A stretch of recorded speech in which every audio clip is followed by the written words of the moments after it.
Ang pagtitiwala ay parang sugal na kailangan mong tayaan.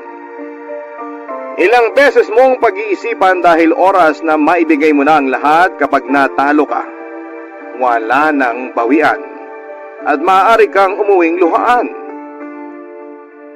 Ikaw kabarangay, sa anong paraan nasira ang tiwalang ibinigay mo sa taong mahalaga sa iyo? Dear Papa Dudut, mapagpalang araw po sa inyo at sa lahat ng mga nakikinig sa inyong programa.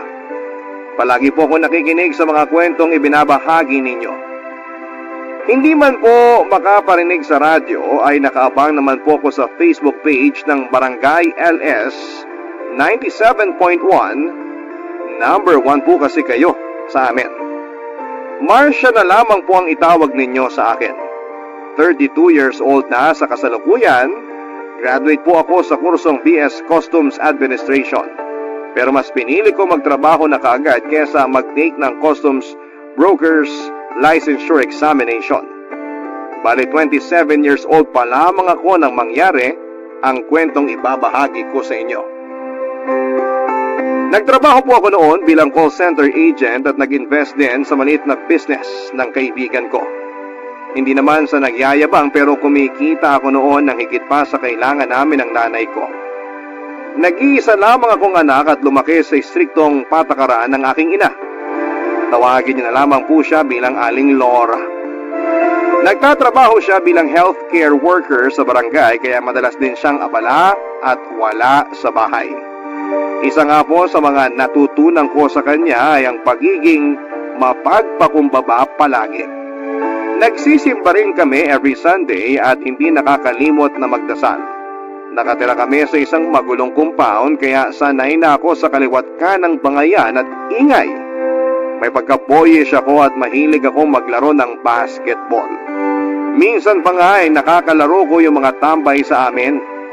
No boyfriend since birth po ako at umabot na nga ako sa edad na 27 na hindi man lang natutong lumande dahil ang focus ko noon ay nasa career ko lamang at kung paano ako makakabawi kay nanay. May mga nagkakagusto rin naman sa akin at sumusubok naman ligaw pero hindi ko naman sila natitipuhan. Medyo pihikan po kasi ako, Papa Dudut. Hindi naman po ako pangit. Naisasali rin naman ako sa mga pageant sa barangay noon. Matangkad po ako, morena at may pagka-chinita, Papa Dudut. Kahit NBSB po ako ay meron naman akong matagal ng hinahangaan. At ang tanging koneksyon ko na lamang sa taong yon na matagal ko nang hindi nakikita ay ang gay best friend kong si Paul. Mas matanda ako ng 2 taon sa best friend ko na isang online seller at nagmamanage ng kanyang milk tea shop kung saan ako nag-invest, Papa Dudut.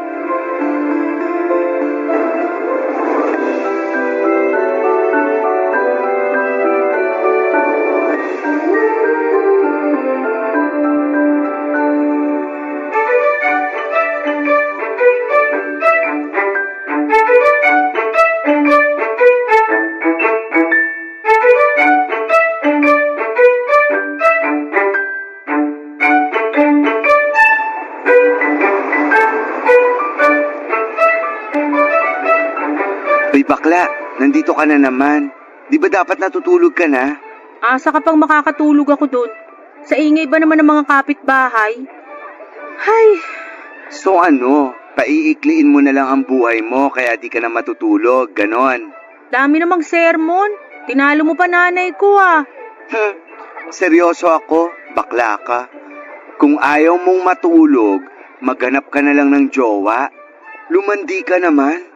Napaka-boring ng buhay mo, Marcia. Hay!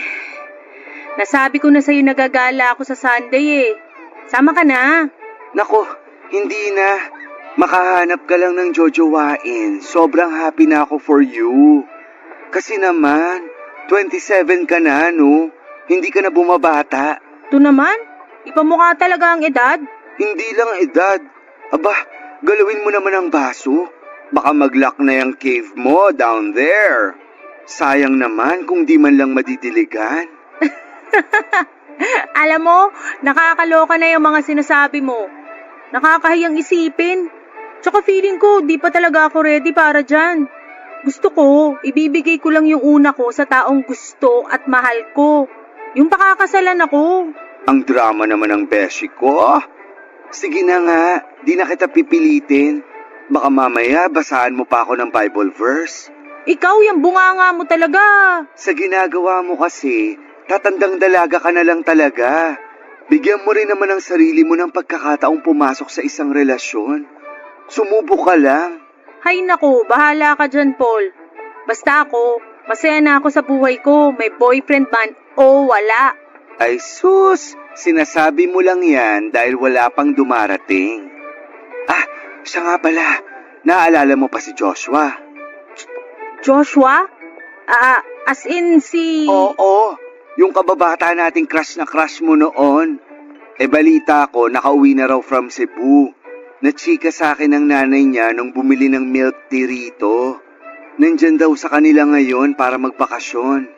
Ano, gusto mo ba siyang makita? Ha? Makita? Ayun, tingnan mo to. Biglang nautal. Siguro may gusto ka pa rin dun, no? Ano ka ba? Wala na kaya. Ang tagal na nun Saka, ang tagal ko na rin siyang di nakikita. Baka mamaya, may girlfriend na pala siya o asawa. Dami naman agad sinasabi. O siya, ako na ang magsasabi sa'yo. Wala pa. Wala pa siyang jowa. Mag-isa lang naman siya nung umuwi. Nakasalubong ko pa nga kagabi after ko magsara nitong shop. Talaga? Ano? Nagkwento ba siya sa'yo? Sus, yan ba yung wala nang gusto? Mukhang excited ka na makita ulit si Joshua. Paul naman Baka may makarinig sa'yo rito na nakakakilala sa kanya. Nakakahiya. Bakit ba takot na takot ka? Wala namang masama kung magiging close kayo ni Joshua o kahit maging kayo pa. Yun ay kung single nga talaga siya. Sa'yo naman walang duda. Kilalang kilala kita mula ulo hanggang paa. Parang hindi pa kasi ko handang makita siya Hala siya. Makareact, kala mo ex si Joshua. Alam mo kasi, sa liit nitong lugar natin, imposibleng hindi kayo magkita nun. Alam ko naman, pero kasi nakakahiya talaga Paano kung nalaman pala niya nun na nagkagusto ko sa kanya? Ano ka ba? Past is past. Maliban na lang kung aamin ka ulit ngayon. Uy, namumula siya. Uy, tumigil ka nga dyan. Kaibigan din natin yun. Ano ka ba? Mas close nga lang kayo. Tama na nga yung drama mo. Eto na, tatawagan ko na. Invite kong mag-dinner para magkita na kayong dalawa. Ha? Paul, wag na. Ayan, nagre-ring na.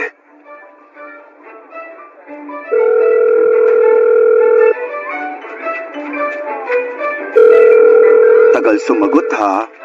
Wag na kasi. Shh, ayan na, sumagot na. Hello, Paul?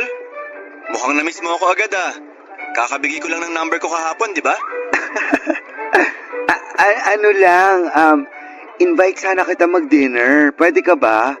May gusto lang kasing makakita sa'yo. Paul, ano ba? Sure. Send mo lang sa akin yung details kung saan. Darating ako. Papadudo 25 years old na si Joshua. Tulad ni Paul ay isa rin siya sa mga kababata ko noon. Maaga lang siyang nag-mature dahil breadwinner siya ng pamilya. Ayon naman sa mga kwento ni Paul ay natupad daw ang pangarap ni Joshua na maging civil engineer. Ang kaso lamang ay kagagaling lang daw nito sa breakup with his long-time girlfriend. Mahigit 5 taon din daw ang relasyon nito sa dating nobya. Tulad ko ay mahilig din sa basketball si Joshua. Para sa akin ay hindi naman siya mahirap magustuhan, lalo na't hindi nalalayo ang mga hilig namin. Bukod kasi sa pagiging sporty niya ay mahilig din siyang mag-road trip at pumunta sa mga magagandang pasyalan. Nakaramdam ako ng pinaghalong kaba at excitement dahil sa inaasahan kong muli naming pagkikita ni Joshua. Nang muli kaming mag-usap ni Paul tungkol sa dinner ay nakiusap ako na kung maaari doon na lamang kami sa bahay niya dahil alam niya rin kung gaano ka-istrikta si nanay pagdating sa mga bisita. Ayaw din kasi noon ng masyadong maingay sa bahay. Sa muling pagkikita namin ni Joshua ay hindi namin naiwasang magkahiyaan sa isa't isa. Halos hindi ko magawang makapagsalita nang dumating siya sa bahay ni Paul. Mas tumangkad kasi siya at mas lalong gumwapo. Yung simpleng dinner po namin, Papa Dudut, ay nauwi sa isang inuman. At doon ay tila nabawasan ang hiya ko sa muli naming pagkikita ng aming kababata na matagal ko na ring hinahangaan, Papa Dudut.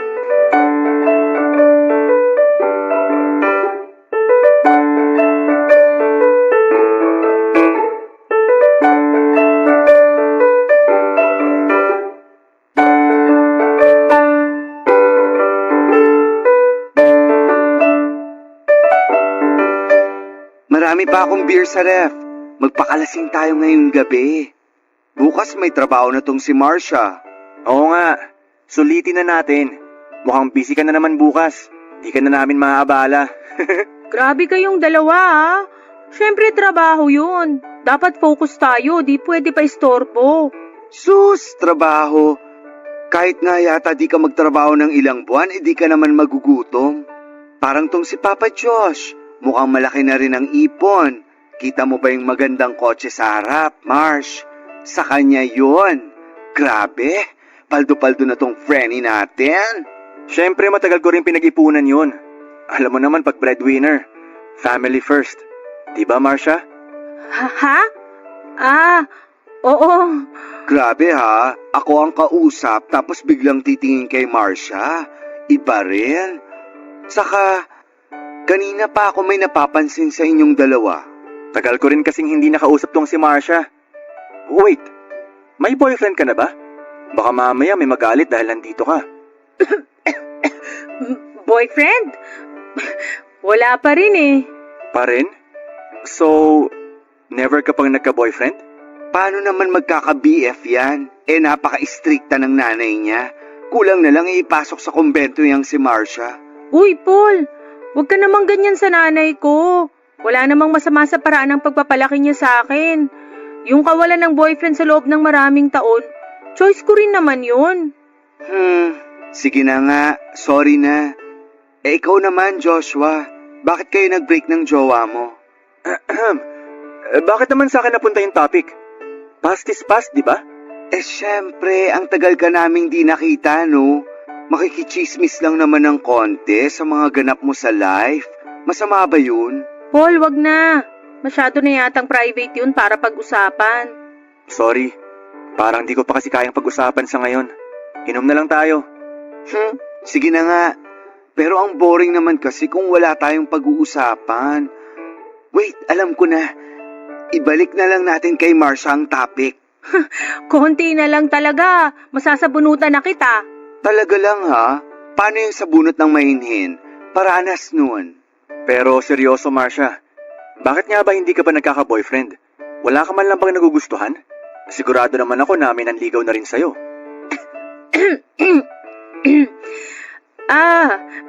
Meron naman akong nagugustuhan. Pero hindi siya nanligaw eh. Baka naman kasi masyadong manhid yung nagugustuhan mo. Huwag na nga nating pag-usapan. Hindi naman niya kasalanan kung di niya ako gusto, no? Well, ang masasabi ko lang, ang swerte ng lalaking yon para magustuhan mo. Tingin ko pa naman sa'yo, mataas standards mo pagdating sa mga lalaki. Hindi naman sa mataas.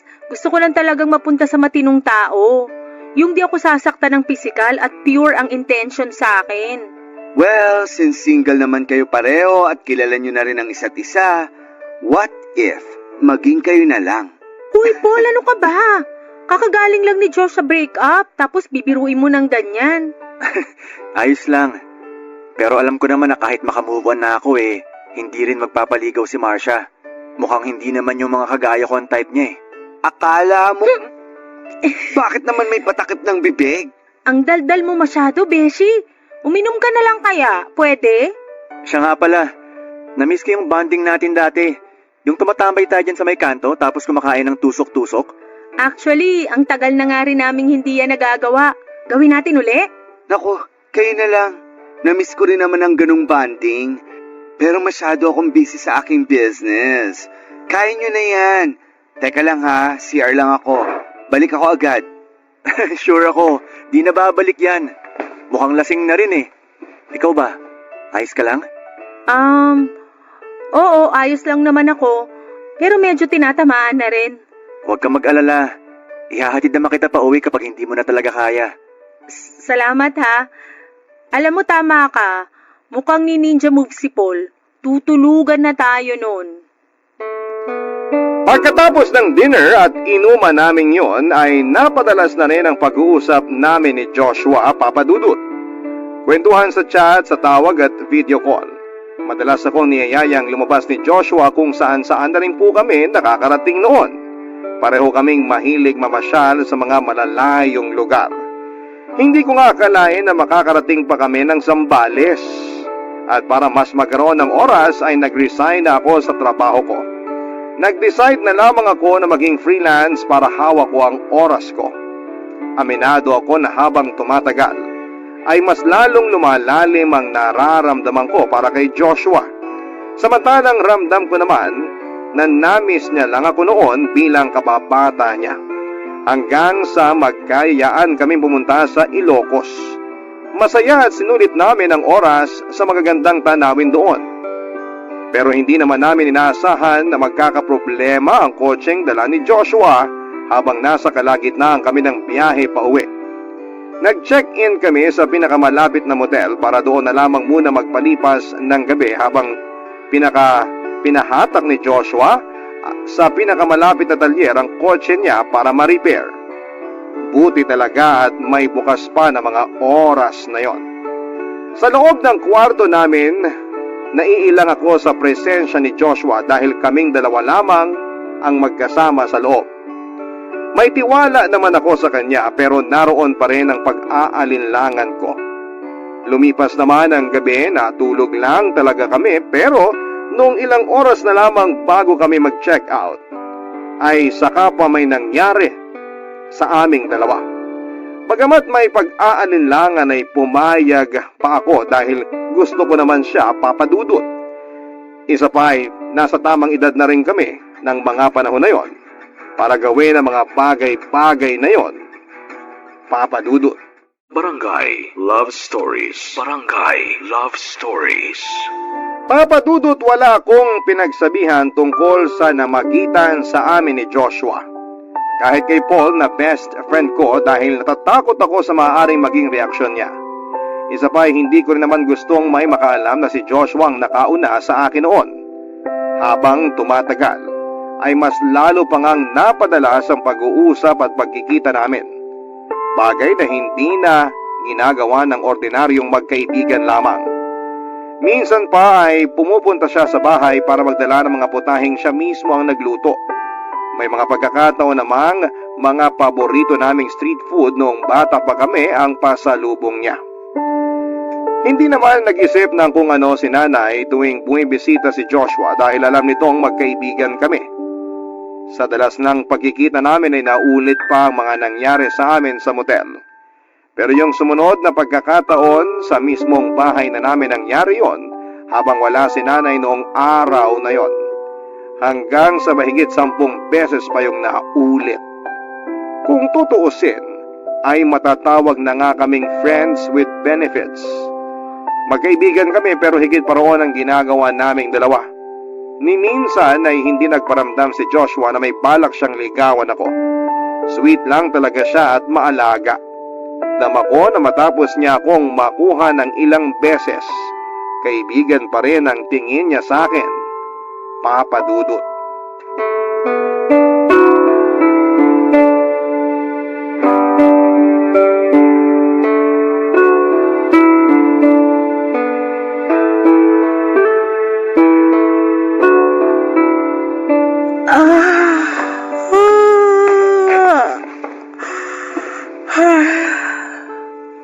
Nay, ano pong dinner natin?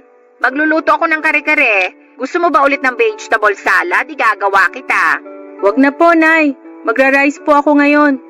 Masyado kasi akong nagutom kanina.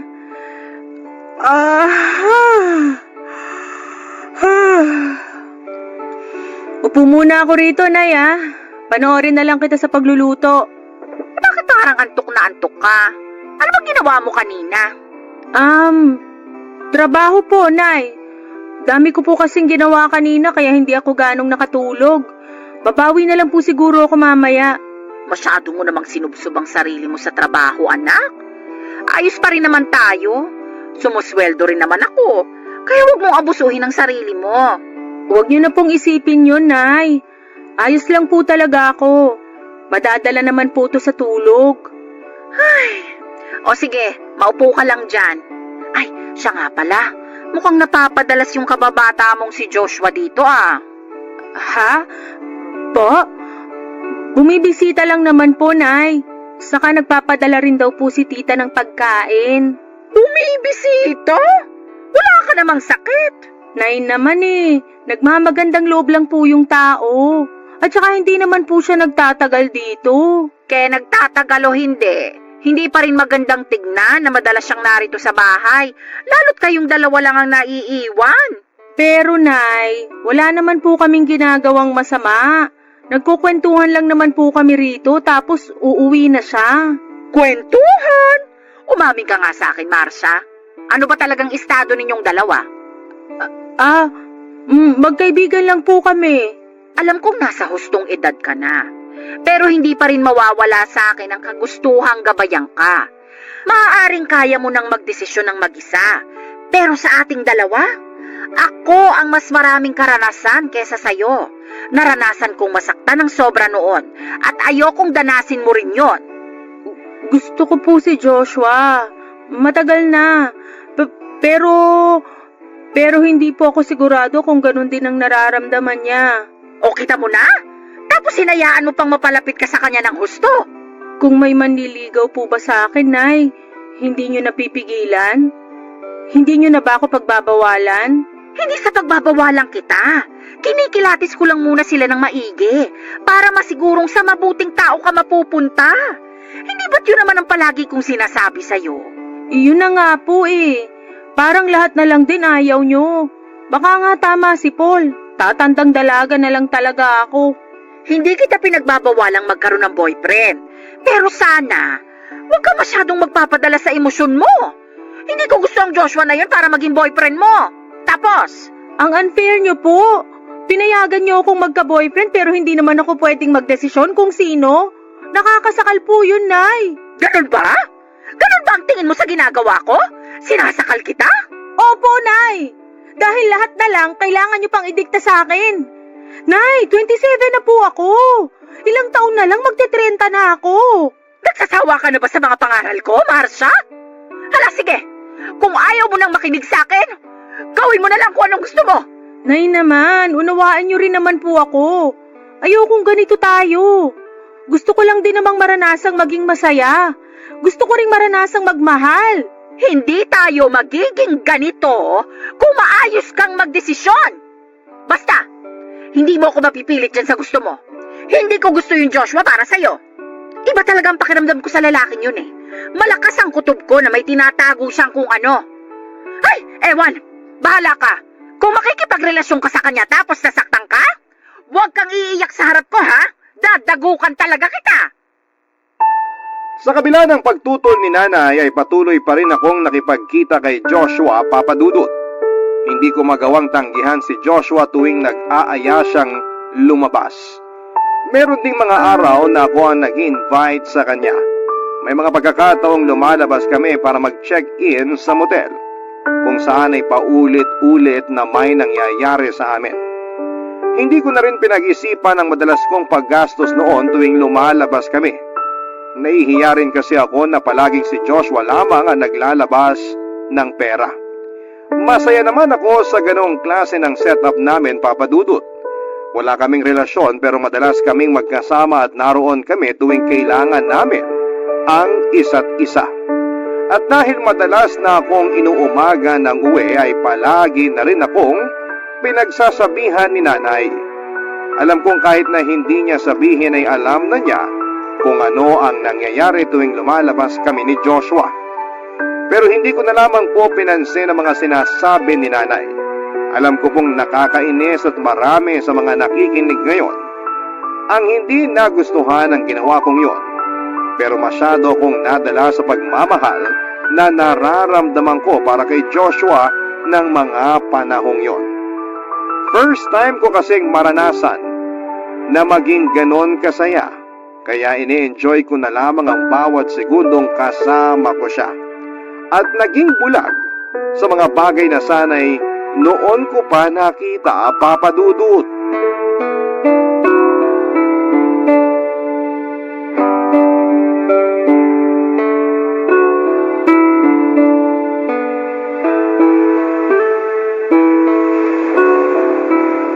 Ganda talaga dito sa tabing dagat, no? Sana pala noon pa tayo nakapunta dito. Oo nga eh. Sayang di kita agad nasama dito. Hindi rin kasi ako masyadong makalayo nun dahil sa trabaho ko. So paano yun? Mag-isa ka lang pumupunta dito dati? Oo, wala rin naman ako ibang makakasama eh. Wala naman ako masyadong friends. Madalas si Paul ang kasama ko. Kaya nga halos itaboy na ako nun kasi lagi ako nakatambay sa shop niya eh. Ikaw kasi, masyado mong binubor ang sarili mo. Sana pala noon pa ako bumalik para lagi kang may kasama. Ikaw talaga? Paano naman trabaho mo kung lagi mo kong sasamahan? Wala namang problema sa trabaho ko. Tsaka gusto ko talagang sulitin ang bakasyon ko rito kaya ayoko munang isipin ang trabaho. Ikaw, kumusta naman yung bago mong trabaho? Okay naman. Nakakapagpahinga naman ng maayos. Nalilibang din kasi nandyan ka. Ako lang pala yung kulang. Hindi no. Kaya sino ba yung sinasabi ni Paul last time na nagugustuhan mo raw? Ha? Wala yun. Ano ka ba? Nagbibiro lang talaga si Paul noon. Panukso niya kasi lagi sa akin yun. Hindi ako naniniwala. Baka naman pwede mo nang i-share sa akin kung sino. Ngayon ka pa ba mahihiya sa akin? Kung kailan nagawa na natin... Joshua! Huy! Kailangan pa bang banggitin yun? Alin? Yung may nangyari na sa atin ng maraming beses, pero nahihiya ka pa rin sa akin? Nakita mo na nga lahat sa akin eh. Sabi lang wag mo nang banggitin eh. Ito naman, nangahampas pa. Mapanakit ka. Tsaka, bakit ka ba nahihiya? Eh tayo lang naman na nandito. O sige nga, magsasalita ba yung mga bato sa harap natin para i-judge ka? Ayoko na ha. Tama na. Feeling ko talaga lulubog na lang ako sa kinauupuan ko. Napakamahiyain mo naman. Pero parang di ka ganyan nung nandun tayo sa motel. Alam mo, kung yan lang pag-uusapan natin, uuwi na lang ako. Teka, dito ka lang. Huwag kang umalis. Ito nagtampo naman agad. Sorry na. Payakap nga. Yakap lang ha. Paano kung may gusto pa ako bukod sa yakap? Sandali. May gusto pala akong itanong sa'yo. Ano yon? Yung ex-girlfriend mo, wala na ba talaga kayo noon? Para kasing lagi kang umiiwas kapag napapag-usapan natin siya eh. Wala na nga kami noon. Nakipaghiwalay na ako bago pa magbakasyon dito. Hanggang ngayon ba naman duda ka pa rin sa akin? Hindi naman sa ganun. Gusto ko lang makasiguro. Kasi naman, ilang beses nang may nangyari sa atin. Tapos, ganun na lang ba yon? Anong ibig mong sabihin? Ano ba talaga tayo, Joshua? May patutunguhan ba tong ginagawa natin? Ang seryoso mo naman. Siyempre darating din tayo ron. Pero sa ngayon, may iba akong gustong gawin. At sa pagkakataong to, sa loob naman ng kotse ko. Uy, Joshua! Papadudod sa kagustuhan ko na mag-level up naman ang relasyon namin ni Joshua, ay sinimulan ko na mag-effort para sa kanya. Alam kong magkaibigan pa rin kami pero gusto kong maramdaman niya kung gaano siya ka-espesyal sa akin. Nang sumapit nga ang birthday niya ay nagplano ako ng surprise celebration para sa kanya. Kinasabwat ko pa noon ang nanay niya at bunsong kapatid.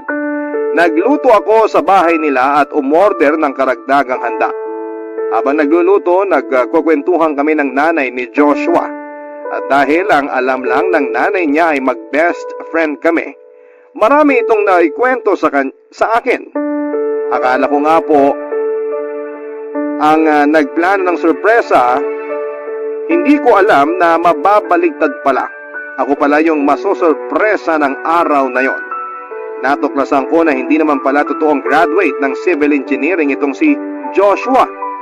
Third year college pa lang daw ito nang huminto ito sa pag-aaral. Bumagsak daw sa mga major subject at hindi na nagpatuloy dahil sa mga barkada. Halos hindi naman ako makapaniwala sa mga nalaman ko dahil alam kong matalino naman si Joshua. At dahil hindi nakatapos ng kolehiyo ay nahirapan daw na makahanap ng trabaho si Joshua hanggang sa sinubukan itong mamasukan bilang welder sa construction sa Cebu.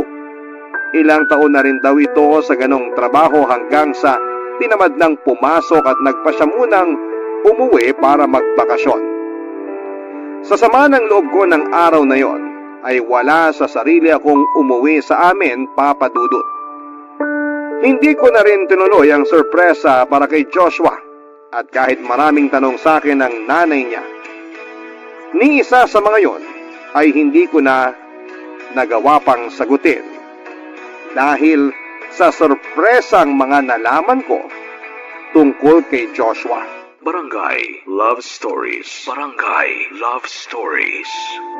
Papadudot bukod sa pagsisinungaling ni Joshua tungkol sa trabaho niya ay nalaman ko rin mismo sa nanay niya na nabuntis niya ang ex-girlfriend niya. Tinakasan lang daw ni Joshua ang responsibilidad sa dating nobya para malayang makapagbuhay binata. Halos hindi maproseso ng utak ko ang mga nalaman ko ng panahon na yon.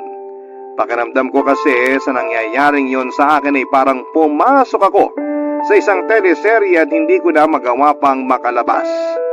Hindi ko kasi akalaing maluloko ako ng ganon at hindi nang basta kung sino lang kundi si Joshua pa na kababata ko at pinagkakatiwalaan ko ng sobra. Sa kabila ng mga nalaman ko ay pinili ko pa ring solohin na muna yon dahil sigurado ako na kapag nalaman ni nanay ang tungkol doon ay katakot-takot na sermon at matinding pangaral ang aabutin ko sa kanya. Hindi malabong ipamukha niya sa akin ang maling desisyong nagawa ko. Nasa una pa lang ay sinubukan na niyang tutulan. Nawalan ako ng gana sa trabaho at madalas na lamang nagmumukmok sa kwarto ko. Tinawagan ako ni Joshua ng paulit-ulit pero wala kahit isa roon ang sinagot ko. Akala niya ay nagtatampo lamang ako ng panahon na yon. Wala pa kasi siyang ideya na alam ko na ang mga kasinungalingan at panluloko niya sa akin, Papa Dudut.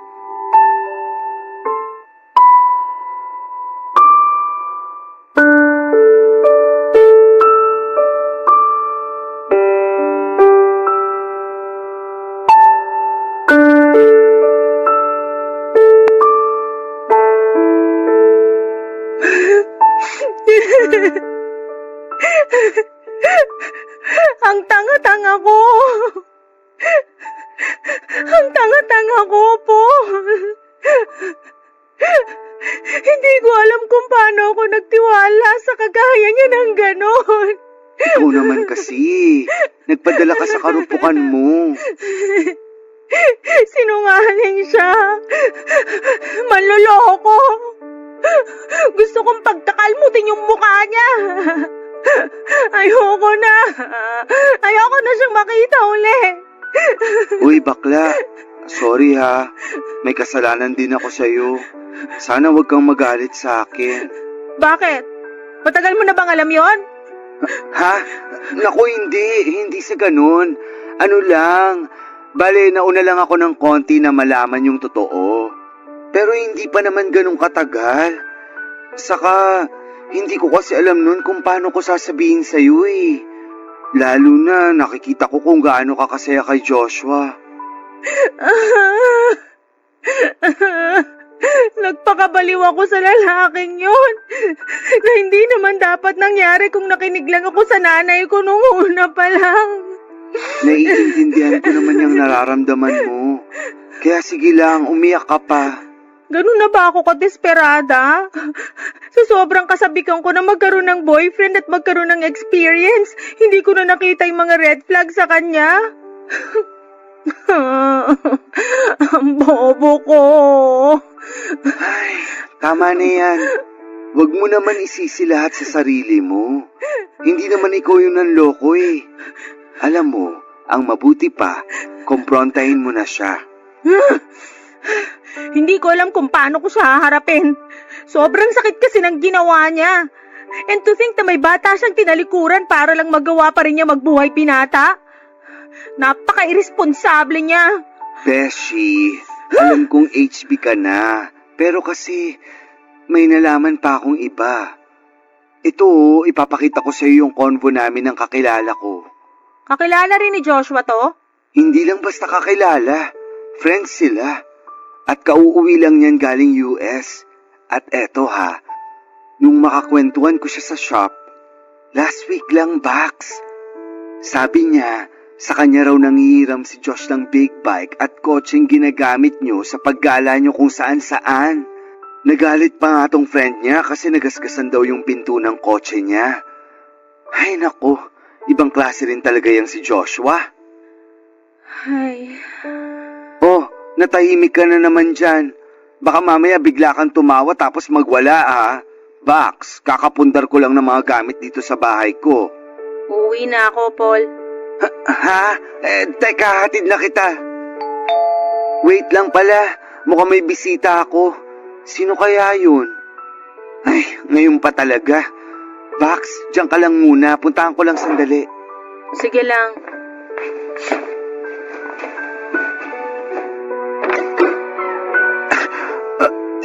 Joshua? Ikaw pala? Anong atin? Pasensya na sa istorbo, Paul. Nandiyan ba si Marcia? Pinuntahan ko kasi siya sa bahay nila. Pero sabi ni tita wala naman siya ron. Baka raw nandito. Wala siya rito. Paul, sige no. Pakausap naman sa kanya, please. Hindi naman ako ang magdedesisyon kung kakausapin ka niya o... ayun na pala siya. Paul, sige na. Sa labas na lang kami mag-uusap. Okay, sige. Ikaw, Joshua, sumunod ka sa akin. Marcia, ano bang problema? Bakit ayaw mo akong kausapin? Ang kapal ng mukha mong magtanong? Sa tingin mo kakausapin pa kita matapos kung malaman lahat ng panloloko mo sa akin? Panloloko? Ano bang sinasabi mo? Huwag ka na nga magpaka-inosente dyan. Gusto mo bang isa-isahin ko pa mga kasinungalingan mo? Sige, unahin na natin yung ex-girlfriend mo na tinakbuhan mo matapos mong buntisin. Ha? Paano mo nalaman? Sa nanay mo mismo. Ngayon ka magsinungaling sa akin. Sabihin mong hindi totoo lahat ng nalaman ko. Grabe ka, Joshua. Iniwan mo yung nabuntis mo para magbuhay binata ka dito. Ginago mo kung hayop ka. Sandali lang. Magpapaliwanag muna ako, Marcia. Wag na. Hindi na kailangan. Nalaman ko na lahat ng kailangan kong malaman mula sa nanay mo. Napakasinungaling mo. Pinagmukha mo akong tanga. Maling-mali ako ng pagkakakilala ko sa'yo. Patawarin mo ko. Hindi ko alam kung mapapatawad pa kita sa lahat ng panloloko mo sa akin. Sana nagsabi ka na lang ng totoo para hindi na tayo umabot sa ganito. Huwag ka nang magpapakita sa aking buwisit ka. Marcia! Utang na loob, layuan mo na ako.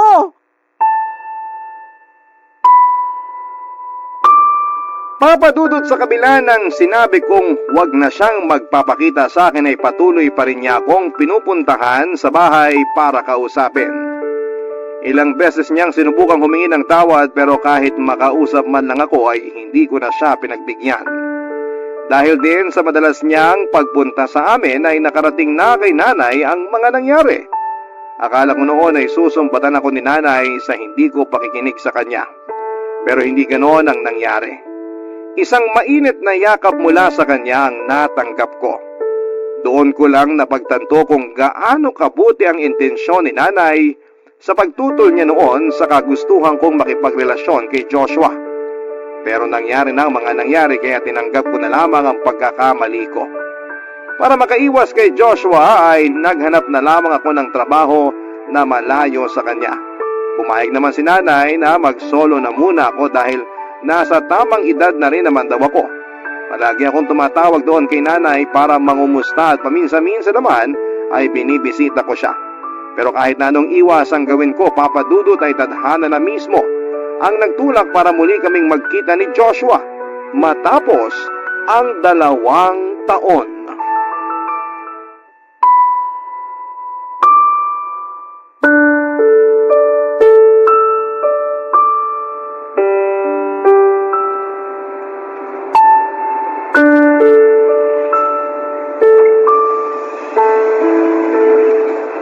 Marcia?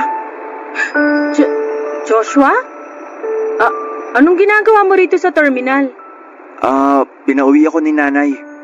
Namimiss na raw kasi ako. Hinihintay ko na lang yung paalis na bus. Ikaw?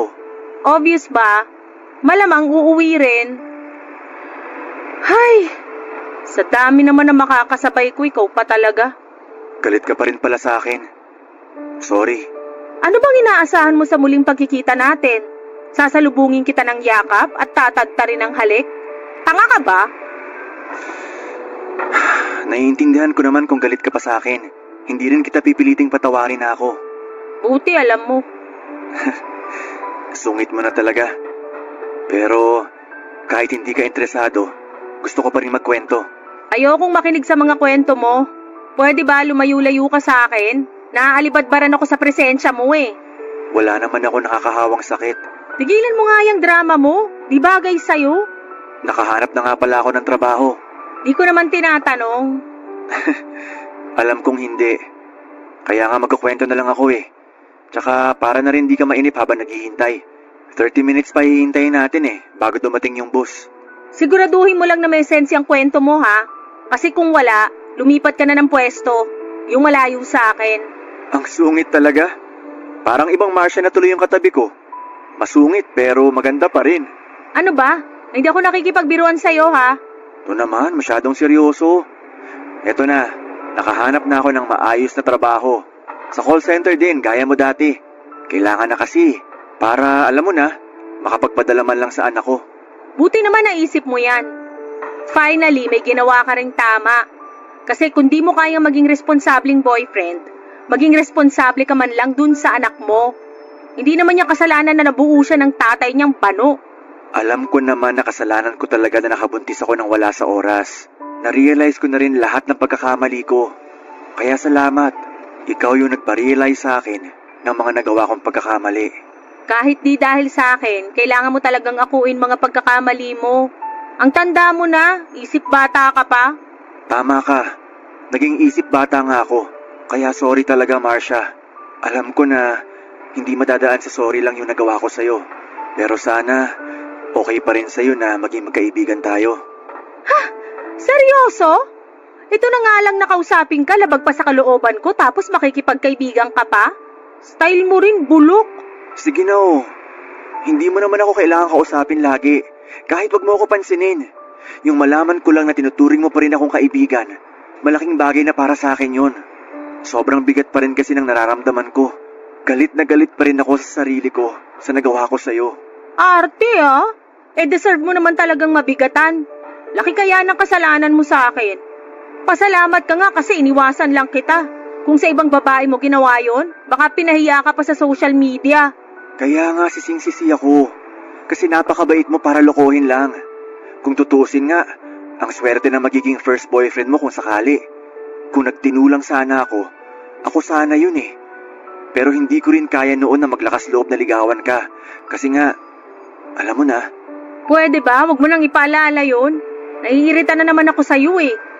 Kung gusto mo makipagkaibigan pa rin sa akin, tuloy mo na lang yung maganda mong ginagawa. Maging responsable kang ama sa anak mo at mag-focus ka na lang sa pamilya mo. Gagawin ko yun, Marcia. Hindi lang para sa sarili ko.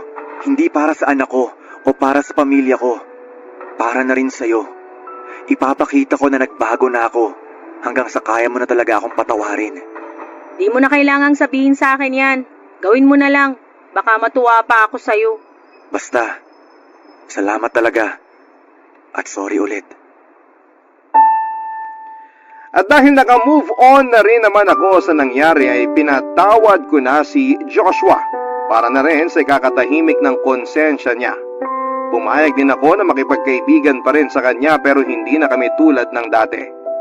Ang mahalaga ay natuto na siya sa mga pagkakamali niya at kahit paunti-unti ay nagagawa na niyang itama. Papa Dudut, noong araw na nagkita ulit kami ni Joshua sa terminal ng bus ay 1 taon na lang at magte-30 na ako. Pero wala pa rin akong nagiging boyfriend. Masyado kasi akong lapitin ng mga cheater at playboy. Buti pa nga ang BFF kong si Paul, nakatagpo na siya ng gwapo at maalagang boyfriend. Pero 3 buwan lang mula nang muli kaming magkita ni Joshua ay may nakilala ako sa isang dating site. Lisensyadong civil engineer siya at nag-match naman kami sa mga hilig namin, lalo na pag-usapang tusok-tusok. Sa pagkakataong yon ay sinigurado ko muna na lahat ng sinabi niya sa akin ay totoo at hindi gawa-gawa lamang. Dahil nadala na talaga ako noon kay Joshua at matapos lang ang ilang buwan naming pagdidate ay ipinakilala na niya ako sa mga magulang niya. Hindi ko na rin naman pinatagan ang panliligaw niya dahil pareho lang naman kami ng nararamdaman para sa isa't isa. Hindi ko po akalain na sa kabila ng mapait at pinagdaanan ko sa first love ko ay makakahanap pa ako ng lalaking matino. Papadudot, sa mismong araw na sinagot ko ang first boyfriend ko ay saka naman dumating ang isang malungkot na balita sa akin. Wala na raw si Joshua. Naaksidente raw ito habang nagmomotor. Umuwi ako sa probinsya para makiramay sa pamilyang naiwan niya. Kasama ko ang boyfriend ko noon at sa kabila ng pagluluksa ay naging masaya naman para sa akin ng nanay ni Joshua. Nagpasalamat pa siya sa akin noon dahil sa halip daw na gantihan ko ang ginawang panluloko ng anak niya ay mas pinili ko na lamang na magpatawad. Sa ngayon ay masaya po ako sa love life ko, Papa Dudut. Engaged na rin kami ng boyfriend ko at malapit ng ikasal. Maraming salamat po, Papa Dudut, sa pagbabahagi ng kwento ko at maraming salamat din sa lahat ng mga kabarangay natin na nakinig at taus-pusong nagpapasalamat din po ako sa Barangay Love Stories para sa pagkakataong may bahagi ito. Hindi masama ang magpaganda at maging maalaga sa sarili. Ang mahalaga ay masaya ka at walang tinatapakang tao sa klase ng buhay na iyong pinili. Ikaw, kabarangay, paano mo ipinakikita ang pagpapahalaga mo sa iyong sarili? Dear Papa Dudut, mapagpalang araw po sa inyo at sa mga kabarangay nating laging nakatutok sa inyong programa. Dante na lamang po ang itawag ninyo sa akin, Tubong Pangasinan. Libangan na po namin ang pamilya ko ang pakikinig sa Barangay Love Stories bukod sa panonood ng mga programa sa GMA7.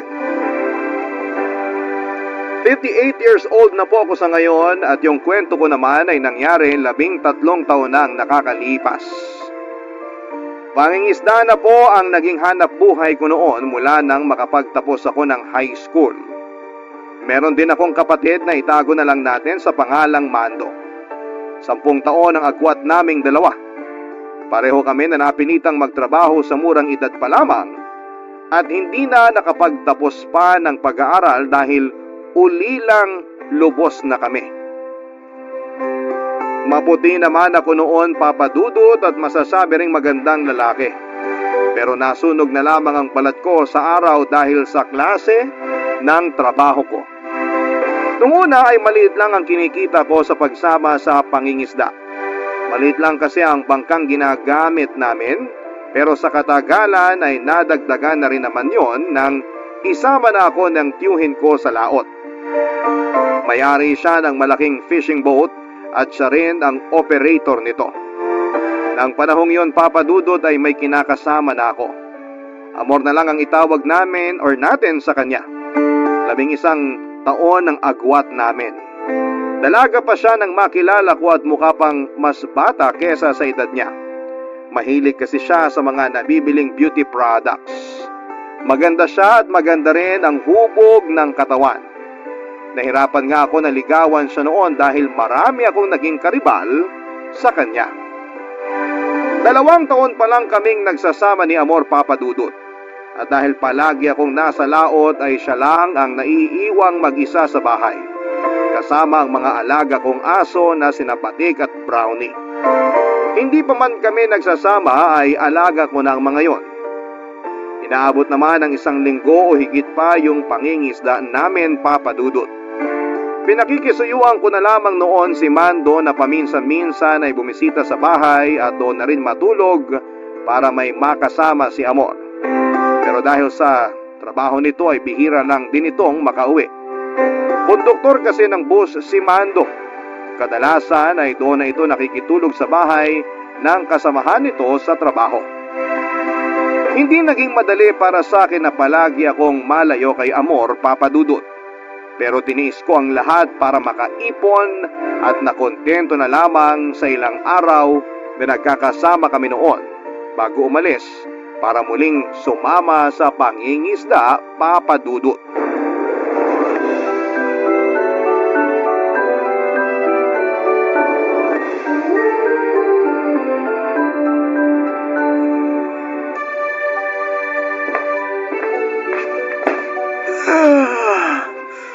Ay, grabe, nakakaantok. Ang sakit pa ng buong katawan ko sa pagbubuhat ng mga isda kanina. Makaupo nga muna dito sa sofa. Ikaw naman kasi, pwede namang hindi ka muna sumama kahit 1 linggo lang. Pero masyado mong inaabuso yung sarili mo sa trabaho. Tingnan mo, tinanghali ka na ng uwi. Kung di ka pa nga dumating dadala na sana kita ng pananghalian dun sa fishport. Ano, gusto mo ba imasahe kita?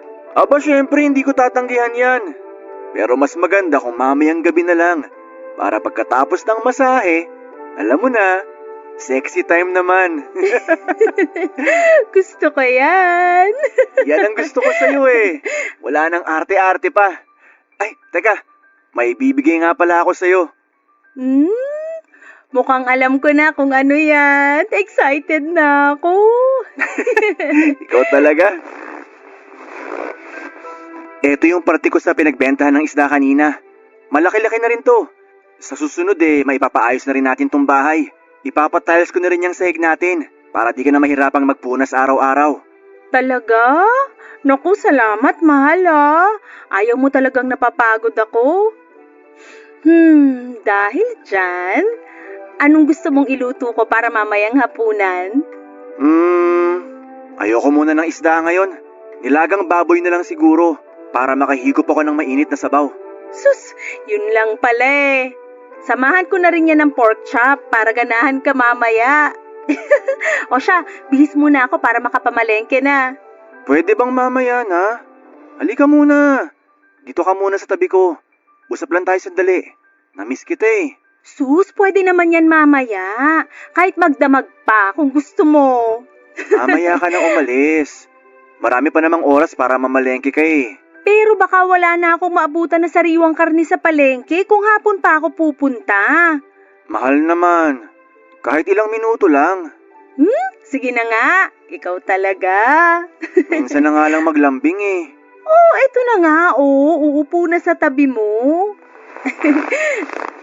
Kumusta ka naman dito habang wala ako? Wala bang nanggugulo o nangungulit sa'yo? Wala naman.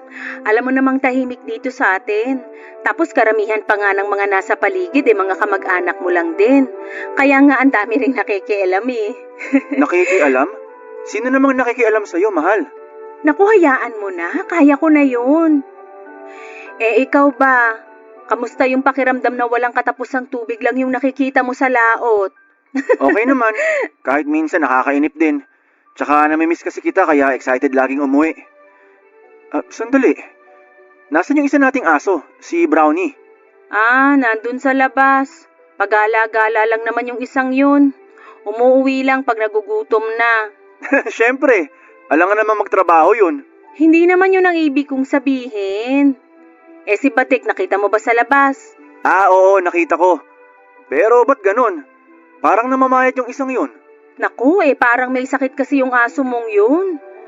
Ay, bakit ba kasi puro na lang yung mga alaga mo yung pinag-uusapan natin? Sus, ito naman. Huwag mong sabihin nagsiselos ka sa mga aso natin. Ha? Hindi, no? Kung hindi, yakapin mo nga ako. Yung mahigpit ha. Tapos samahan mo na rin ng manamis-namis na halik. Alam mo, ikaw ang aga-aga pa para dyan sa kaharutan mo. O bakit? May oras ba dapat yun? Na-miss nga kita eh. Namiss din naman kita, pero pwede bang maligo ka muna? Medyo amoy daing ka na eh. Amoy kabibilad na daing pa lang naman. Papadudot nung una ay ayos lang sa akin kahit minsan ay napapabayaan na ni Amor ang mga alaga naming aso at yung ibang gawain sa bahay.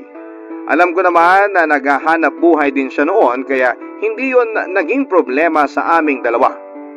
Pinapaalalahanan ko na lamang siya at pinagsasabihan sa maayos na paraan para maiwasan yung hindi namin pagkakaunawaan. Noong sunod na uwi ko naman ay pinahinto ko na siya sa pagmamanicure para hindi na niya kailangang pumunta sa kung saan-saan para maghanap ng customer. Katwiran ko naman noon ay sapat na yung kinikita ko sa pangingisda para sa aming dalawa, kaya hindi na niya kailangang magtrabaho pa. Pero kahit nasa bahay na lamang siya at wala nang ibang ginagawa ay naging pabaya pa rin siya noon, papadudot. Bukod pa roon, ay may mga pagkakataon din na umuuwi ako na hindi si Amor ang naaabutan ko sa bahay, kundi yung mga kalat na mukhang ilang araw nang hindi nalilinis. Tuwing tinatanong ko naman siya kung saan siya pumupunta ay lagi niyang inililihis ang usapan. Nagtanong-tanong ako sa iba kong kamag-anak na kapitbahay lang namin noon kung may alam sila sa madalas na pag-alis ni Amor. At hindi ko nga inaasahan nang sabihin nilang madalas nang nakikita sa sugalan ng kinakasama ko.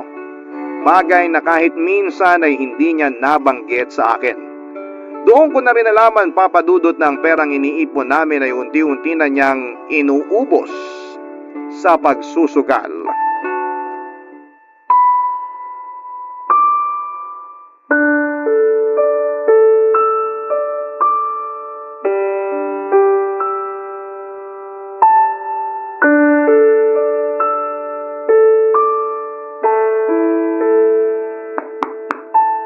Nandito na ako, mahal. Pabukas naman ang pinto. Nako, mukhang wala siya rito ah. Bubuksan ko na nga lang. Teka, nasa na nga ba yung susi ko? Eto.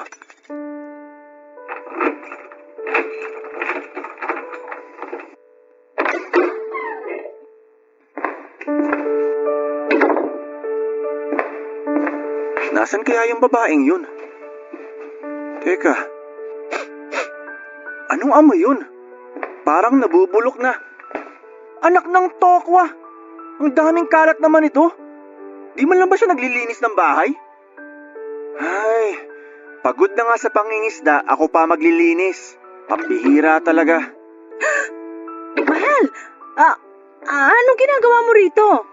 Nagka-problema yung bangka, kaya napaaga ako ng uwi. Ikaw, saan ka galing? Ako? Dyan lang. Pumunta lang ako sa bahay lang ng kaibigan ko. Sa bahay lang ng kaibigan mo, posturang-postura ka. Ikaw naman, masama na bang mag-ayos ngayon?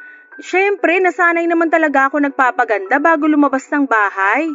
Masama na ba yun ngayon? Wala akong sinasabing masama magpaganda. Ang sa akin lang, bago mo sana gawin yan, asikasuhin mo muna tong bahay. Tinan mo, ang dami ng kalat. Pati mga maruruming damit kung saan-saan na lang nakalagay. Ang init naman agad ng ulo mo. Sige na, magbibihis lang ako, tapos lilinisin ko na yung mga kalat na yan. Gusto mo? Pati ikaw, linisan ko na rin. Para namang sinabi mo ng napakadumi ko. Naku, hindi. Ano ka ba? Hindi naman yun ang ibig kong sabihin. Bakit ba kasing init-init masyado ng ulo mo? Magtatanong ka pa? Ikaw kayang umuwi ng pagod na pagod, tapos dadatnan mong walang tao sa bahay, tapos ganito pa kakalat. Mahala, medyo nakaka-offend na yan. May inaasikaso lang kasi talaga ako, kaya lagi akong wala dito sa bahay. Ano ba yung inaasikaso mo? Yung para sa bago kong negosyo. Nagpapaluwagan kasi kami nung kaibigan ko para mapaikot pa yung perang iniipon natin. Di ba't sinabi ko naman sa'yo na hindi mo na kailangan gawin yun? Ako nang bahala sa mga gastusin dito sa bahay. Oh, yung mga aso wala na naman. Buhay pa ba ang mga yon? Ano kasi, si Batik hindi na umuwi rito. Si Brownie naman nandun sa likod ng bahay. May sakit yata. Pambihira naman, Amor. Hindi mo man lang ba hinanap? Hinanap ko. Pero hindi ko na kasi nakita. Baka, napagtripan na ng mga tambay. Ano na naman kaya mong gawin dito? Mukhang lahat na lang napapabayaan eh. Pasensya ka na. Alam mo namang wala akong hilig sa mga hayop eh. Saka nangangagat yung mga aso mo. Ang hirap pa amuin eh. Paano nga aamo sa'yo kung di mo naman pinapakain? Hindi naman mahirap gawin yun eh, pero hindi mo pa rin magawa. Samantalang sa pag-aayos mo, ilang oras ang inuubos mo para lang magmukha kang ganyan. Teka nga lang, Dante. May problema ka ba sa pag-ayos ko? Wala nga. Wala akong pakialam kahit maghapon ka magpaganda. Basta yung mga alaga natin, mapakain mo sa tamang oras at makapaglinis ka naman ng bahay. Ganun lang kasimple. Kasi kung kukuha pa tayo ng katulong para gumawa ng mga yon, kailan pa tayo makakaipon ng papaayos nitong bahay? Oo na, sige na. Maglilinis na at pakakainin ko na yung mga alaga nating aso. Hahanapin ko rin uli si Batik. Pero please naman, huwag ka nang magalit. Hindi lang yun ang ikinagagalit ko. Meron pa? Ano ba kasi yun? Sabihin mo na nang matapos na to. Magsabi ka nga ng totoo. Sa kaibigan ka ba talaga pumupunta? O tumatambay ka sa sugalan? Ha? Sino naman nagsabi sa'yo niyan? Hindi na mahalaga kung sino nagsabi sa akin nun. Sagutin mo na lang yung tanong ko sa'yo. Hindi yun totoo. Ano ka ba naman, mahal? Huwag ka nang magalit dyan. Ipagluluto na lang kita ng masarap na ulam pagkatapos kong maglinis ng bahay. Siguraduhin mo lang na hindi ka nagsisinungaling kasi hindi mo magugustuhan yung gagawin ko pag nagkataon. Mga padudot, bagamat pinalampas ko ang nagawa ni Amor ng panahong yon, ay hindi pa rin nawala ang pagdududa ko sa kanya. Kahit kasi hindi ko ito itanong ay meron pa rin nakapagsabi sa akin na hindi lang sa pagsusugal na uubos ang perang ibinibigay ko kay Amor, papadudot. Bukod sa pagbili ng kung ano-anong produktong pampaganda ay sumasali na rin siya sa mga paluwagan na mga imported at may kamahalang bag para masunod ang luho niya. Wala naman sanang problema kung gagastusin niya ang pera para sa sarili niya gamit ang sarili kong pera. Pero ang hindi ko matanggap noon ay yung pagpapabaya niya sa bahay at unti-unting paglayo ng loob niya sa akin. Kahit na hindi niya sabihin ay ramdam ko noon na may nagbago na sa kanya. Hindi lang sa kilos at pananamit kundi pati na rin sa pakikitungo niya sa akin. May mga pagkakataon kasi na parang pinandidirihan niya ako. Dumagdag pa sa mga iniisip ko ang usap-usapang nakarating sa akin na meron daw lalaking kinikita si Amor tuwing umaalis ako. Guwapo raw ang lalaki at mukhang may kaya sa buhay. Pero dahil mas matimbang ang pagmamahal ko sa kanya ay binaliwala ko noon ang mga naririnig ko at mas naniwala na lamang sa sinasabi niya. Inudyukan na rin ako ng tiyuhin ko na magkaroon ng sariling anak para meron ng pagkakaabalahan si Amor. Sa kagustuhan kong magkaroon na rin ng anak ay kinausap ko si Amor at sinabi ko sa kanya ang mga plano ko. Hindi lang para makabuo kami ng sarili naming pamilya, kundi dahil wala na akong nakikita pang ibang babae na makakasama ko habang buhay. Maliban sa kanya, ng panahong yon, papadudot. Barangay Love Stories. Barangay Love Stories. Papadudot, pumayag naman si Amor na magkaanak na kaming dalawa. Ikinatuwa ko naman yon dahil akala ko ay tututol siya sa ideyang yon. Naging sabik na lagi ako tuwing uuwi mula sa ilang araw na pangingisda dahil inaasahan ko na noon na mabubuntis na ang kinakasama ko. Sa sobrang excited ko ng panahon na yon ay hindi pa man buntis si Amor, ay pinaghandaan ko na ang mga gastusin para sa panganganak niya. Wala naman akong bisyo kaya hindi yon naging mahirap para sa akin. Hindi rin po ako ng bababae kahit minsan ay hindi maiwasang mapalapit ako sa tukso dahil sa mga kasama ko sa pangingisda na medyo makalokohan sa buhay. Nakailang subok na rin kami noon ni Amor na magkaanak. Mag-iisang taon na kami naghihintay at umaasa na mabubuntis siya pero nabigo kami ng panahon na yon. Nang patignan ko siya sa doktor ay maayos naman ang resulta at malusog din siya kaya walang nakitang dahilan kung bakit hindi siya mabuntis. Pero nung ako na ang nagpatingin sa doktor, Papa Dudut, ay halos gumuho ang mundo ko nang malaman ko na baog pala ko. Mababa raw ang sperm count ko kaya hindi kami makabuo, Papa Dudut.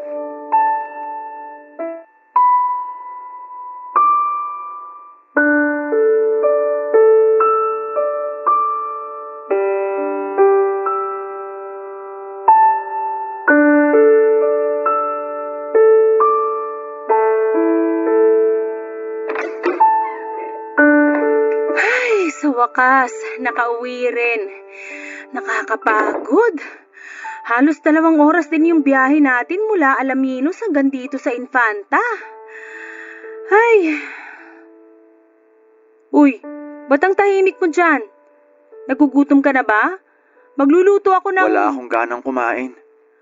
Ay, nako. Iniisip mo ba yung sinabi ng doktor? Huwag mo na kasi masyadong isipin yun. Ay, nakakapanlumo lang kasi talaga. Excited pa naman ako magkaanak tayo tapos ako naman pala yung may problema. Huwag ka namang ganyan sa sarili mo. Wala naman may gusto nun. Kahit naman ako, umaasa rin na mabubuntis ako pero ganun talaga eh. Mukhang hindi talaga para sa atin yun. Hindi lang kasi nang inaalala ko, mahal. Baog ako. Ano pang kwenta ng pagiging lalaki ko kung hindi naman ako magkakaanak? Tumigil ka nga dyan. Hindi lang naman sa pagkakaroon ng anak na susukat ang pagiging lalaki ah. Mabait ka, responsableng tao at wala pang bisyo. Hindi ba pwedeng maging sukatan yon? Hindi eh. Noon ko pa gusto magkaroon ng sariling pamilya. Pero hindi ko pa nahahanap ang babaeng gusto kong makasama ng pangmatagalan. Tapos ngayong nahanap ko na, tsaka naman... Mahal naman. Pwede naman tayong mag-ampon kung gugustuhin mo lang. Hindi mo naiintindihan, mahal. Ang bigat kasi para sa akin nun eh. Yun na lang sana yung maipagmamalaki ko. Yung balang araw, may matatawag ako na anak ko. Yung sariling dugo at laman ko talaga. Nagsuggest lang naman ako. Yun na lang kasi yung alam kong paraan. Maliban na lang kung magkakaroon ng himala. May punto ka naman eh. Naiintindihan ko naman yung sinabi mo.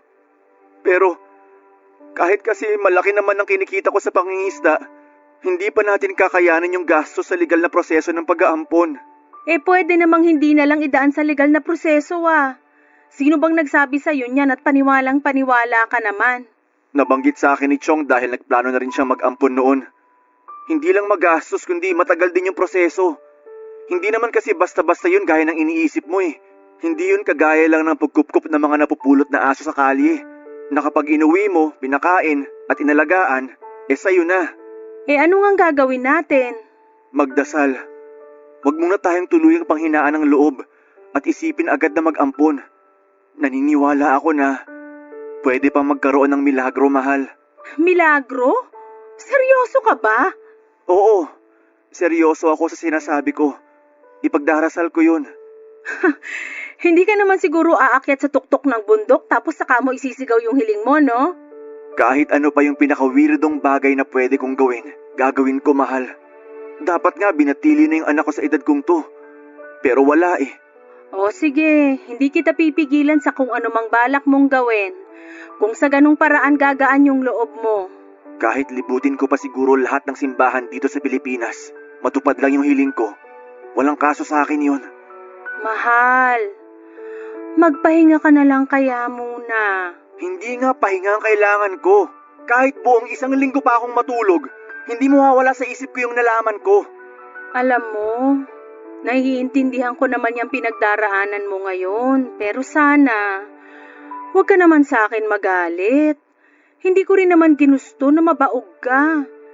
Pumayag na nga ako na magkaanak tayo, di ba? Pwede ba? Mamaya na lang tayo mag-usap. Sige, Kung gusto mo, kahit hanggang bukas pa tayo hindi mag-usap. Walang problema. Ang hirap kasi sa'yo. Gusto mo ikaw lang yung iintindihin. Palibhasa, hindi ikaw yung may kakulangan sa ating dalawa.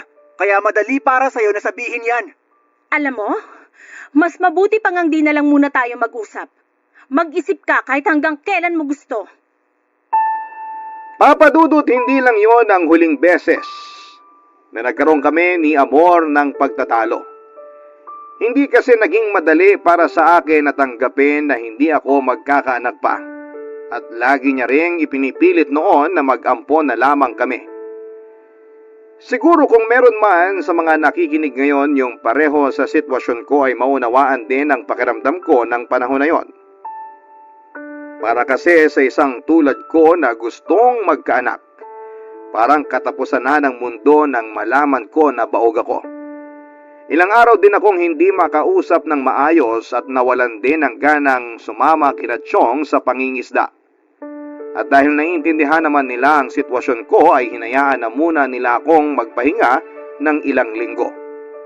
Malungkot din ang naging Pasko at bagong taon namin dahil wala akong ganang mag-celebrate pa ng panahon na yon. Palagi lang akong nasa bahay samantalang si Amor ay hindi noon nawawala ng lakad. Hinayaan ko naman siya na makipagkita sa mga kaibigan niya kesa naman lagi na lamang kaming nagtatalo sa bahay. Sa mga araw-araw na nasa bahay ako, Papa Dudut, ay napansin ko ang pagbabago sa ikinikilos ni Amor. Mas napapadalas ang pag-alis niya ng bahay. Tuwing umuwi naman siya ay laging may dalang mga tsokolate o di gaya naman ay mga bulaklak. Tuwing tinatanong ko naman siya, ang sinasagot lamang niya ay bigay yon ng mga kaibigan niya. Hanggang sa umabot na nga na magkaroon kami ng pagtatalo, Papa Dudut.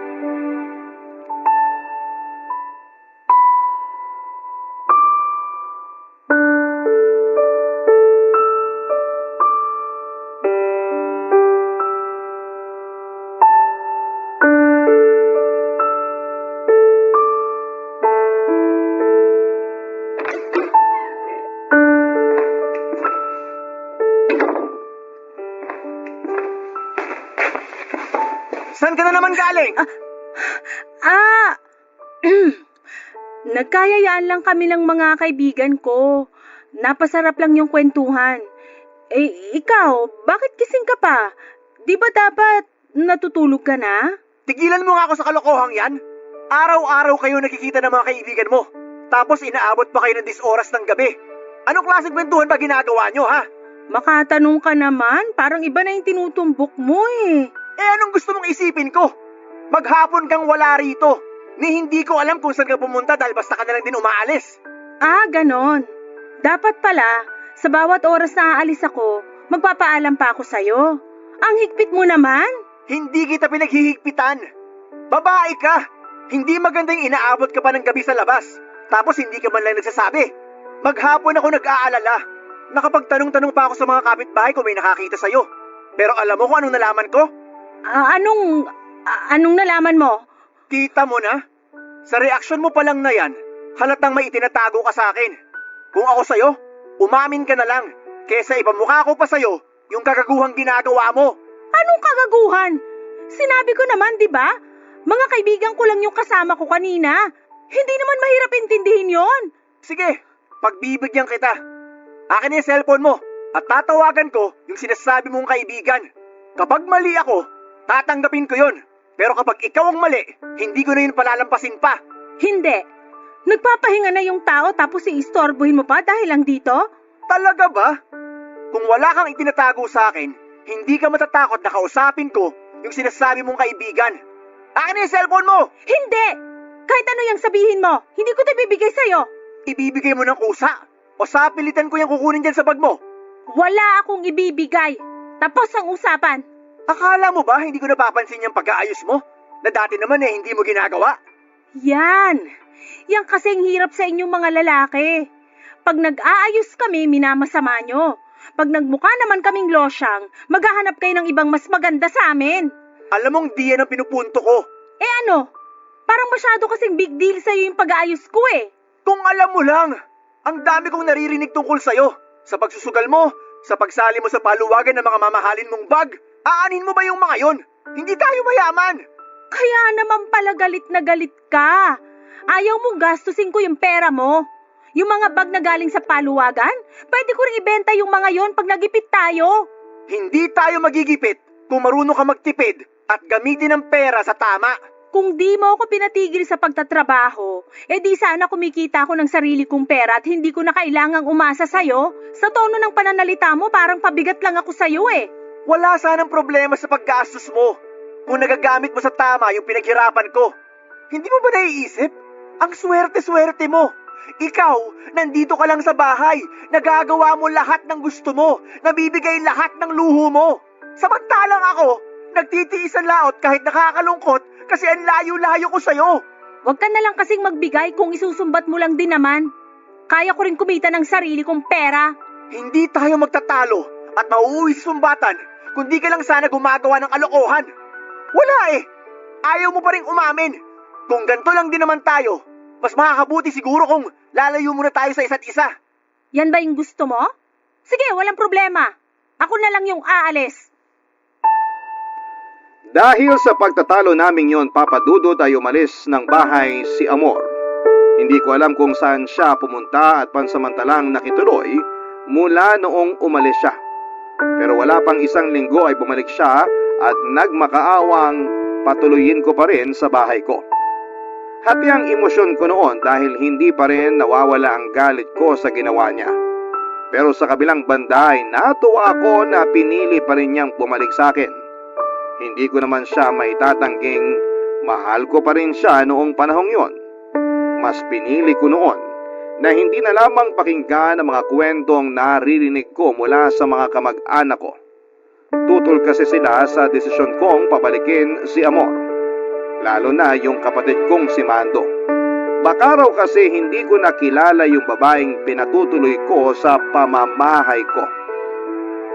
Ilang linggo mula noong magsama ulit kami ni Amor ay napadalas ang pagkahilo niya at pagsusuka tuwing umaga. Bukod pa roon ang ilang palatandaan na maaaring buntis nga siya ng panahong yon, Papa Dudut. Barangay Love Stories. Barangay Love Stories. Papa Dudut, natuwa ako nang makumpirmang buntis si Amor. Sa pag-aakalang nagkaroon nga ng himala kahit napatunayan ng baog ako.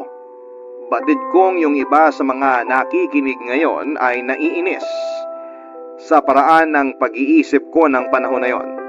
Pero naging bulag ako sa posibilidad na hindi ko anak yung dinadala ni Amor. Dahil na rin siguro yon sa matinding kagustuhan ko na maging isang ama. Noong malaman ni Mado ang tungkol sa pagbubuntis ni Amor ay agad itong naghinala. May pagkakataon daw kasi noon na habang nasa laot ako ay naaabutan ni Mando na walang tao sa bahay tuwing uuwi ito kahit 10 oras na ng gabi. May posibilidad kasi na ilang araw ding hindi umuwi noon si Amor at bumabalik lang sa bahay kapag alam niyang pauwi na ako. Nagte-text din ako sa kanya tuwing nakakasagap na ako ng signal. At dahil nga sa mga nalaman ko ay napalitan ang sayang nararamdaman ko ng pagdududa, Papa Dudut.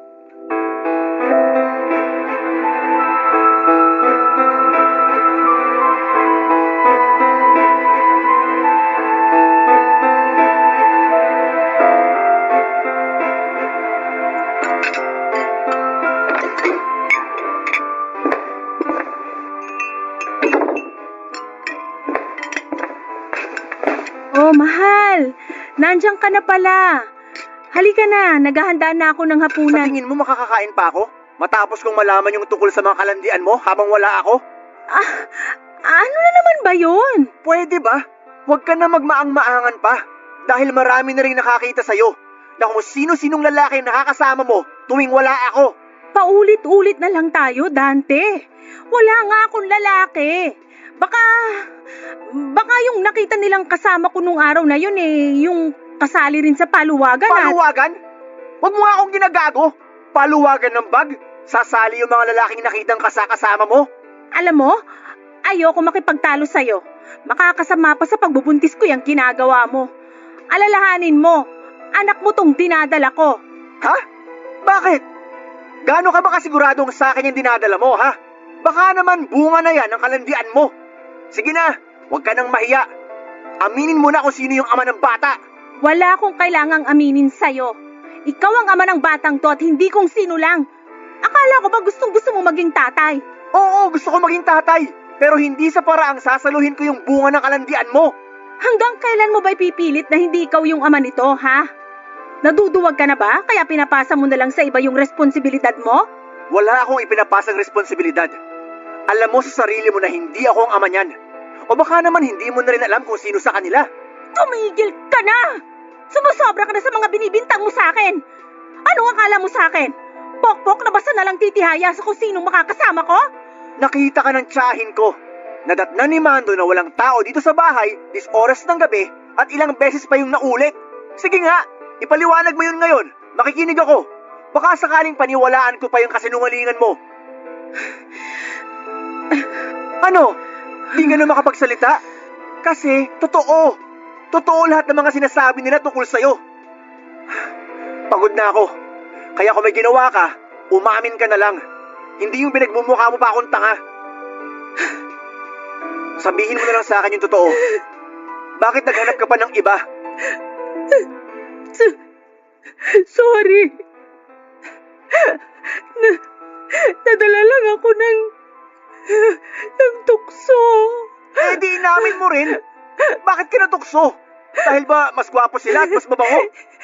Hindi. Huwag ka nang mahiya. Sabihin mo na lang yung totoong dahilan. Hindi ka nga nahiya nung nalalaki ka eh. Huwag ka na magpanggap na mahiya ka pa dyan sa katawan mo. Sige. Gusto mo ng diretsahang sagot? Oo, mas gwapo sila. Mas mabango at mas magaling sa kama. Yun ba? Yun ba yung gusto mong marinig? Huwag mong sipain yung panang mesa. Sa akin kagalit, di ba? Alam mo kung bakit ako nagkakaganito? Kasi yung katwiran mo. Alam mo naman kung anong trabaho ko. Mangingista ako, amor. Malansa at mainit sa laot. Anong inaasahan mo pagbalik ko? Maputi at mabango pa rin ako? Hindi ako tanga. Alam ko naman yon, pero sana hindi mo pa rin pinabayaan ang sarili mo. Tingnan mo yung itsura mo. Mapagkamalang ka ng tatay ko. Ang lupit mo! Inibutan mo na ako sa ulo. Iniinsulto mo pa ako. Sino ba nagsimula nito? Di ba ikaw rin naman?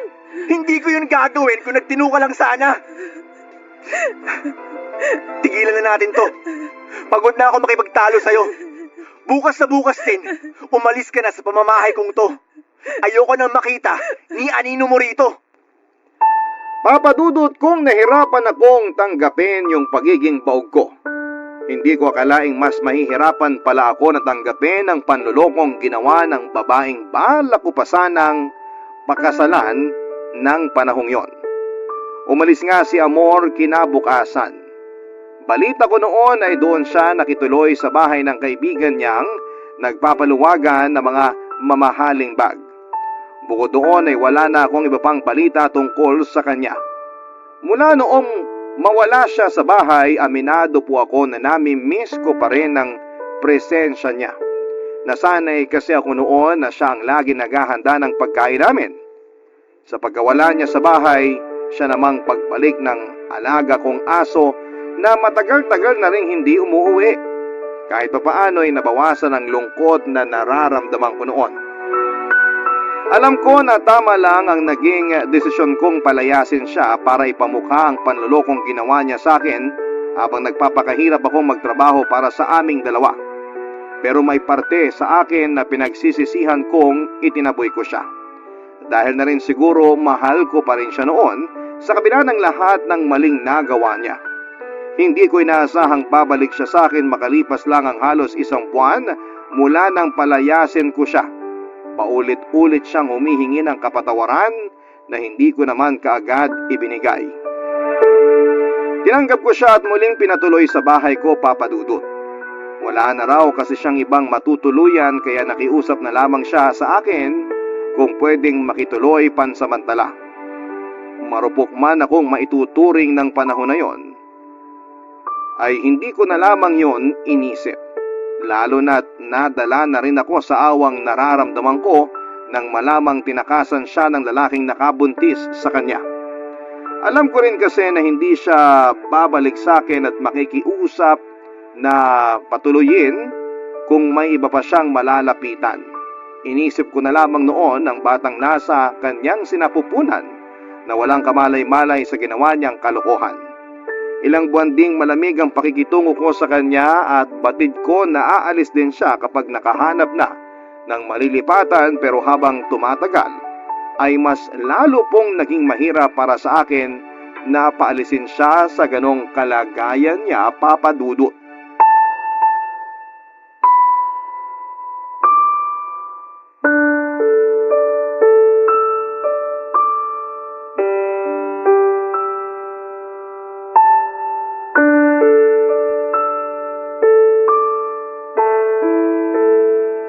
Mamaya mo na ituloy yung pagtutupi mo ng mga damit. Mag-almusal ka na muna rito. Nagtimpla na ako ng kape. Mamaya na lang ako.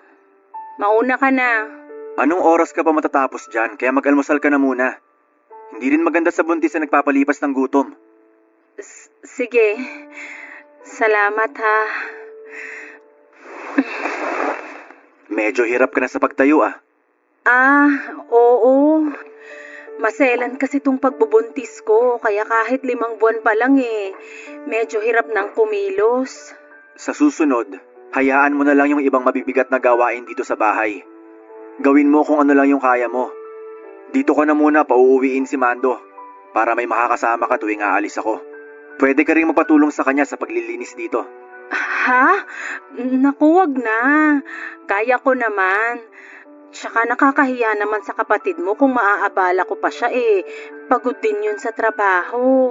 Hayaan mo na. Nakausap ko na siya kahapon. Mamayang gabi dito na yung tutuloy pagkagaling sa trabaho. Sandali. Alalayan na kita sa pag-upo.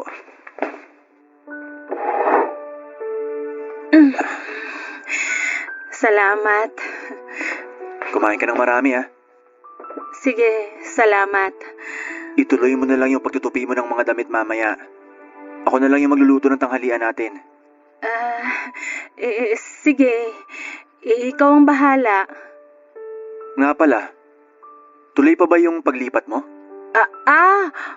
Oo, tuloy naman yun. Ano kasi, kulang pa yung naitabi kong pera para sa pangrenta. Pasensya ka na kung natagalan na ako rito sa bahay mo. Huwag ka mag-alala. Siguro, mga 1 buwan na lang at makakaalis na rin ako. Hindi naman kita pinapaalis. Naitanong ko lang kasi sabi mo nga, masela niya pagbubuntis mo. Baka lang mahirapan ka kung lilipat ka pa. Pero, paano ka magkakaroon ng bagong girlfriend kung nandito pa rin ako sa bahay mo? Baka maging dahilan pa ako ng... Wala naman akong nililigawan, kaya imposible magkaroon ako ng girlfriend. Ay, wag na nga natin pag-usapan yan. Ganito na lang, wag ka na munang umalis. Wala namang kaso sa akin kahit dito ka tumira hanggang sa makapanganak ka. Tutulungan na rin kita sa gastusin. Tsaka mo na lang ako bayaran kapag kaya mo na. Seryoso ka ba? Ayos lang yun sa'yo? Oo nga. Kaya asikasuhin mo na lang yung sarili mo at yung batang dinadala mo. Wala ka nang kailangan pang alalahanin. Salamat talaga ha. Hindi ko akalain na tutulungan mo pa rin ako sa kabila ng... Yan na naman tayo Nakalipas na yon. Tsaka ayoko na rin pag-usapan pa. Ang mahalaga, maayos ang kalagayan mo at ng batang nasa sinapupunan mo. Napakabait mo talaga, Dante. Lalo ko tuloy pinagsisisihan na niloko kita. Sana mapatawad mo pa ako. Alam mo, aaminin ko, mahal pa rin kita sa kabila ng ginawa mo. Pero masakit pa rin kasi para sa akin yun. Kaya hindi ko pa magawang magpatawad sa ngayon. Ikaw, kung makakapaghintay ka, baka sakaling bumalik pa tayo sa dati. Yun kung ako pa rin ang gugustuhin mong makasama. Maniwala ka man o hindi, sobrang pinagsisisihan ko na lahat ng nagawa ko. At kahit tanungin pa ako ng 100 beses, ikaw pa rin yung gugustuhin kong makasama sa buhay.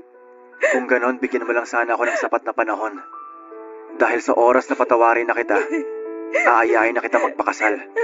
Kung hindi ka kayang panagutan ng ama niyang dinadala mo, aakuin ko ang batang yan.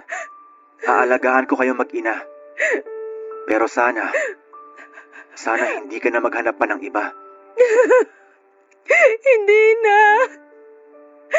Promise, hindi na. Magpapakatino na ako. Hindi lang para sa'yo, kundi para na rin sa magiging anak natin. Papa Dudut, tinupad naman ni Amor ang pangako niya na magbabago na siya. Ibinenta na niya mga mamahaling bag na nakuha niya mula sa paluwagan at itinabi ang pera para sa panganganak niya. Hindi naman nagtagal ay napatawad ko na rin siya, Papa Dudut. Hindi nga pala talaga ganon kadaling magpatawad kapag mabigat ang naging kasalanan sa iyo ng isang tao. Pero nang panahon na yon ay mas nangibabaw ang pagmamahal ko sa kanya. Doon ko kasi napagtanto na hindi ko pala kayang mapalayo sa akin si Amor. Hindi naman ako nagsisi na binigyan ko pa siya ng isa pang pagkakataon dahil maganda ang naging resulta nito. Lalaki po ang sanggol na isinilang niya, Papa Dudut. At gaya ng pangako ko ay inako ko ang bata at inalagaan na parang isang tunay na anak. Pinalaki namin ito ng maayos at sinuportahan ko naman ang pag-aaral nito. Ikinasal na rin kami ni Amor nang magkaroon ng kasalang bayan sa amin. Kaya naman mas tumibay pa ang naging pagsasama naming dalawa. Sa ngayon, Papa Dudut, ay binatilyo na ang anak naming si Leonard. Ipinagtapat naman ng asawa ko ang tungkol sa tunay nitong ama at hindi na yon pinatagal pa. Natuwa naman ako dahil sa murang edad pa lamang ay malawak na ang pangunawa nito. Masaya na rin ako dahil nagkaroon ako ng isang masaya at buong pamilya matapos ang mga pagsubok na pinagdaanan namin ni Amor. Hanggang dito na lamang po ang kwento ko, Papa Dudut. Sana ay nagustuhan niyo po ito at kahit papaano ay kinapulutan din po ng aral. Maraming salamat po sa inyo at sa bumubuo ng Barangay Love Stories. Isang karangalan po na mabigyan ako ng pagkakataon na maibahagi ko ang kwento ko dito sa inyong programa. Number 1 po kayo sa puso naming mga solid ninyong taga-pakinig. Maraming salamat po and God bless sa inyo, Papa Dudut. Ang inyo pong forever kapuso at kabarangay Dante.